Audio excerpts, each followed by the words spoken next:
ننتقل الآن إلى التنبيه عند قول إمامنا الجزري: وأدغما بغنة في يومن، ثم قال إلا بكلمة، ثم أتى بمثالين فقال كدنيا عنون. طبعا معنى هذا الكلام الله يسلمكم أنه إذا جاءت نون ساكنة بعدها واو أو نون ساكنة بعدها ياء في كلمة واحدة، فإن قاعدة الإدغام لم تكن العرب تطبقها. العرب تقول من يعمل، العرب تقول من ولي من، ولكن إن اجتمعت النون والواو أو النون والياء في كلمة واحدة فلا يفعلون ذلك.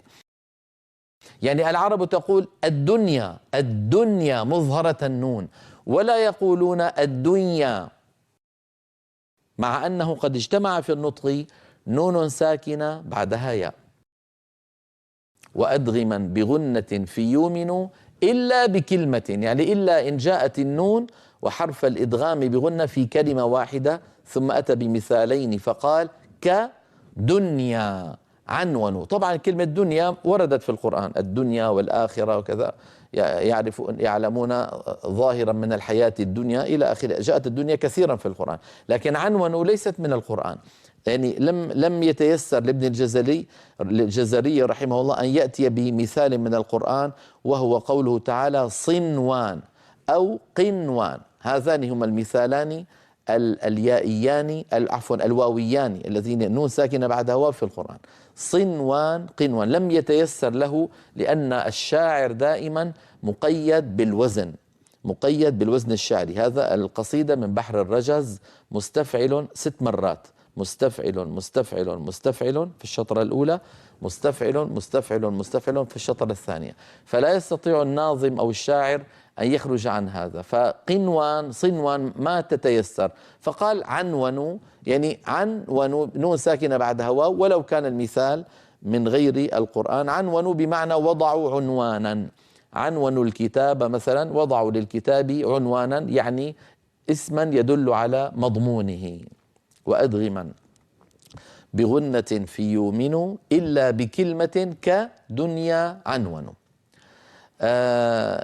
هذا الأمر كما ذكرت إن جاءت النون الساكنة وبعدها حرف من حروف الإدغام بغنة في كلمة واحدة، فإن العرب لم تكن تدغم تلك النون في تلك الواو أو الياء. جاء ذلك أيها الإخوة في 4 كلمات في القرآن الكريم: الدنيا، بنيان، فلا يقولون لا يزال بنيانهم الذي بنوا، ولا نقول لا يزال بنيانهم. ابنوا عليهم بنيانا في سورة الكهف، ابنوا عليهم بنيانا بنيانا، ولا نقول بنيانا، لا نفعل ذلك أبدا. إذن الدنيا، بنيان، صنوان كما ورد في سورة الرعد، صنوان وغير صنوان، وقنوان أيضا كلمة قنوان. هذه ال4 جاءت في القرآن الكريم ولا إدغام فيها. نرى ذلك على اللوحة: وأدغما بغنة في يومن إلا بكلمة كدنيا عنون. التنبيه الأول: لا تدغم النون الساكنة في الواو أو الياء إذا اجتمعا في كلمة واحدة، وذلك في قنوان، صنوان، الدنيا، بنيان.